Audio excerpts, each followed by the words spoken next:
YvngxChris got it before they were famous. Before me. Shut your brain. This video is like 3 years ago, so hey, let's get into it. Cheese, little boys and girls, let's get to it. Despite being only 16 years old, the rapper known as YvngxChris has pretty much nothing in common with your average teenager. That wasn't always the case, mind you, but after popping off with multiple viral tracks, this young man went from falling asleep in class to working with A-list acts and signing a record deal with Columbia all before turning 17. Hailing from Virginia and inspired by some of the best ever to do it, Chris has made sure to study some of the greats that have come before him to make sure that he can be his absolute best. After posting videos of himself rapping on social media, he began recording bangers on his phone, and before finally experiencing his breakthrough moment in October of 2020 with his song Kyrie Irving. Want to learn more? Then keep watching our newest episode of Before They Were Famous. Anybody want to go out see what with he this talking hot about. stuff? No? Okay.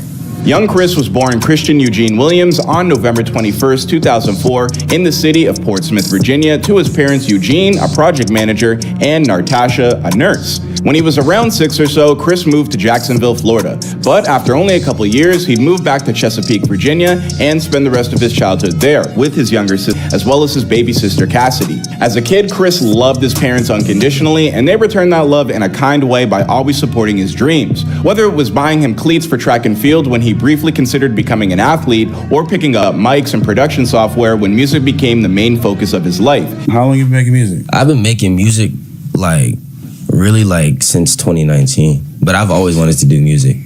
So, Bro, yeah. you already Chat, these like I'm telling you, bro, I'm not I'm not talking about YvngxChris situation, but I'm talking about like in general, like a lot of rappers, they be having the most loving parents that you can ask for, and then they just start up and up with a switch and stuff as soon as they turn 18, saying they about that life and they've been in them streets. That's basically what be happening, I'm telling y'all, bro. doing this crazy? Yeah, I mean, really, I wasn't really doing anything for it. I just, found it as, a hobby. Okay. Something I just wanted to do when I would get bored, so, it wasn't really nothing for it. During his school career, he attended Southwestern Elementary School, where he once during a school dance started a mosh pit to the song Watch Me Whip by Salento. Chris would later recognize this as a defining moment for him on his path to becoming a rapper. I don't know, could you imagine a mosh pit to Watch Me Whip? I don't know. Sounds interesting. Not saying I want it to happen, but I'm just saying. It'd be interesting. I'd like to see it. Back then, he'd listen to rappers like XXXTentacion and Comethazine, and he particularly respected how X would dabble in different genres, adapting to each new one like a chameleon and creating bangers no matter what. But the rapper that Chris remembers listening to first was Lil Wayne, an artist that his father would play all around the house from the time that he was just a kid, and whose music video for 6'7" inspired Chris to seek out the rapper lifestyle. Back in the day, when I used to, live in Florida when I was, around 8 years old, my dad, he would play Lil Wayne around the house all the time. That's what I read. Yeah, he played it all around the house, and then I watched the 6'7" video when he was coming out the trailer and just recording it. It was crazy. Eventually, Chris moved on to Joliff Middle School, where he began to slack on his schoolwork due to disinterest. Finally, he moved on to Out of all pictures, chat. Joliff Middle School, where he began to Out of all pictures, bro. This do not look like a middle schooler. He was probably in elementary at this time, but out of all pictures, he gonna pick this one. is to this day. Over at Western Branch High School, Chris's favorite sub is unsurprisingly gym class, and more because he's able to move around freely and hit on all the girls. Oh, you like gym class? It's like the most relatable rapper ever. Speaking of which, in terms of relationships and all that, Chris has always fallen firmly into the category of player, after a girl broke his heart in 3rd grade by cheating on him with his best friend. Thankfully, as he's grown up, he has evolved from that choice, and he's now in a dedicated relationship once again. But for a long time, he could never just settle for one woman. I mean, probably because as far as Chris is concerned, attending high school is more like a fashion show than it is anything else. I mean, kids around his school even refer to him as the popular pretty boy that raps. And yet, one very important thing that happened to him at school just last year after being called out for his lack of I'm not even gonna lie, bro. If you're another guy calling another guy pretty, it's GG's. Pack it up. GG's. I'll get if you saying, hey, bro, you fit hard. You looking good today. I get if you say that, but like pretty, come on now. contributions to the track and field team, Chris was eventually kicked off the team's group chat by all the coaches. Rather than hang his head in shame or even lose his cool, Chris simply decided then and there to focus on the possibilities of a rap career. And only 2 months later, he'd blow up. Working with his boy Sign Suicide, Chris and he became the local rap duo after high school, and they were both motivated by one another to keep getting better. At first, Chris rapped under the name Fadeless Rhymes, which he got from an auto-generated Xbox 360 gamer tag. Eventually, he'd evolved from that moniker into King C, but he wound up changing his name after a friend told him it was pretty basic for a rap moniker. How'd you get this name, Young Chris, and everything? All right, so before Young Chris, I had a couple different names. I had Fadeless Rhymes. I got Fadeless Rhymes from like Xbox, my nigga. But, and then before that, I had King C. So like, I was sitting down with my bro Sins. Shout out to Sins. Yeah. He said, bro, look up King C on YouTube and see how many King C's you see. I was like, all right, bet. I seen like hella King C's. And like, he was like, bro, you need to switch it up. So I was like, all right, bet.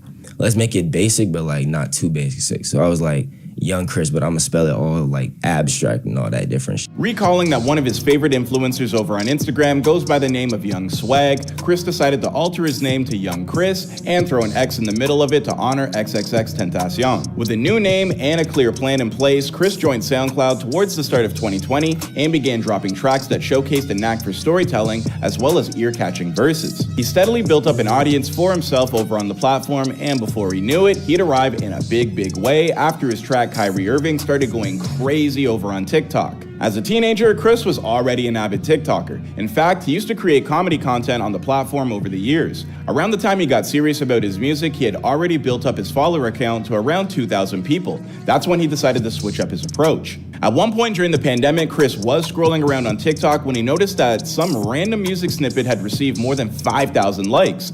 Not thinking the track was anything to write home about, Chris believed that he could create something even better. That's when he recorded himself performing Kyrie Irving and then posted it. He went to bed that night, curious as to what might happen next, and the next morning he woke up to more than 5,000 likes and a heap more followers. He realized he was really gonna make it in hip-hop after all. From that point on, he kept posting his music as regularly as possible to keep the momentum going. By December of 2020, everything would come full circle once Chris released his debut EP, Everybody Hates Chris. But as successful as 2020 was for Young Chris, 2021 would be even more so. Columbia Records reached out to him at the beginning of the year looking to sign him, but Chris wasn't really interested in having a label at that moment. Columbia was persistent though and kept coming back. Eventually, Chris decided to reward their tenacity and signed on to become part of the team. Since then, they've put Chris in touch with both Dre the Mayor and Pusha T, both who have become now Chris's official managers. When Columbia first brought up the idea, Chris thought they were playing him, but then he met with Pusha and Mayor and got filled in on their plans for him, which sounded right up his alley. Plus, with these two both being from Virginia, it kind of felt like a homecoming and everything just fell into place. He called me one day while I was at my friend's house. He was like, yo, do you want Pusha T to be your manager? Out of nowhere. I'm like, yo, call yes. me, fam. I got to answer to that question, too. Yeah. But now I was like, yeah, of course, bro. Like, obviously, like, you know, Pusha T is a GOAT. Done deal, yeah. So, like, a couple days later, hopped on a phone with him, you know, talked about business and, like, his vision with me, and then we're here now. Beautiful. Since then, Chris has seen yet another one of his tracks blow up on TikTok, a song called Blood in the Leaves, that samples Kanye's own interpretation of the track. Chris originally... I remember this, like, I don't remember like it was yesterday, but I remember the blood on it. I remember that, bro. Posted a video with the song to TikTok, but when it didn't quite get the numbers that he thought it might, he deleted the video. A couple weeks later, he thought he'd try it out again. This time, it started doing some decent numbers in the first week, but then another TikTok user started the Blood on the Leaves challenge, kicking off a viral sensation in the process. Before Chris even knew what was happening, all of TikTok seemed to be in on the trend, and that's how Young Chris managed to have 2 massive TikTok hits on his hands at only 16. Before Chris even knew what was happening, all of TikTok seemed to be in on the trend, and that's how Young Chris managed to have 2 massive TikTok hits on his hand at the age of only 16. Now, as one of the most popular young rappers in the world, Chris is going to have to find the right balance of work and school because my man is now just entering his junior year. As of this moment, he is taking online courses as he navigates his overnight success with the everyday necessities of being a teenager. You know, it's kind of hard just juggling both sometimes because, like, I'm so focused on music, and then like school comes into it too at the same time. So like Absolutely. I have to study and like make songs. And But that's like a big that. thing, right? Like Yeah. you're gonna get high school done, knock it out of the park. Yeah, absolutely. You got to. In terms of his future goals, Chris plans on continuing to grow his fan base as well as prove to anyone that they can accomplish their goals as long as they put their mind to it. And if he winds up winning as many music awards and Grammys as he possibly can along the way, hey, all the better. Success like Chris's just don't happen overnight. It is earned, and I'm sure Chris will continue to transform himself into one of hip-hop's most promising acts. Thank you for watching, everybody. Go ahead and read the Bible verse right there. Go ahead and read that Bible verse. Jesus loves y'all boys and girls. Jerry's Nation for life. Peace.